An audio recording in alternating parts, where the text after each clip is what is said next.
And at last, above the forest, we have come to the village, and we are here with the priestesses of the snake. This picture represents 4 generations of these women. The old great-grandmother smoking her cheroot has served the living snake god all her life. Her granddaughter is a priestess and handles snakes, but she cannot do so now. She is nursing a baby daughter, and the aura of the snake god would enter her milk and poison the child. The present priestess is the child's grandmother. She is pulverizing softwood on a piece of rough stone, the sacred powder with which every Burmese or Shan woman covers her face and her neck before any religious ceremonial. We are close to the scenes which we have sought so long and so far. She is preparing to leave the village, to go up the mountain to the cave where the snake god lives. For over a year, there has not been a male child born in the tribe. The snake god is the god of fertility, and the snake god is angry.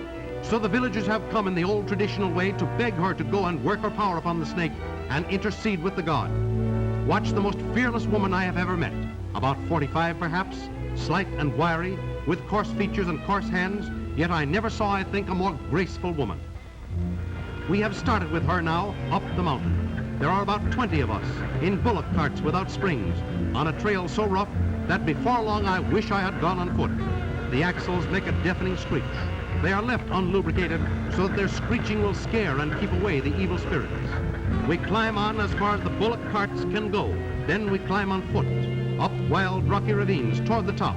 It's getting cold up here, several thousand feet up from the plains. A strange procession, drums and gongs which will play ceaselessly while the priestess is with the god.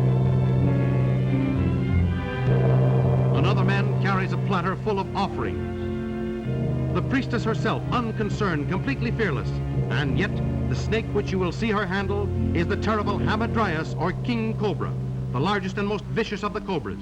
Its bite contains enough venom to kill 100 men. 2 of her sisters have been killed by the bite of this snake. Her husband is blinded as the result of a scratch from the cobra's fangs. Here she is at the mouth of the cave, making offerings to the god. The snake, of course, will not consume bananas and coconut. This is a symbolic offering. Rice, seed, symbolic of fertility, scattered to the 4 winds of heaven.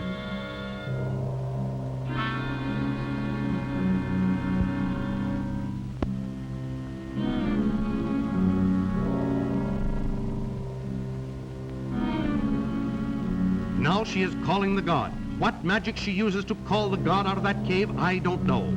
She is murmuring incantations in a voice too low to be heard. And there comes the god. You will see her in turn yield and again dominate the snake. A terrifying performance. The snake struck at her repeatedly. You will see its gleaming fangs. When she got through, the front of her dress was covered with splotches of yellow venom, where the snake had struck between her knees or to the side of her knees. To assert her domination and to obtain the favor she wants, 3 times she must lean over the snake and kiss it on top of the head.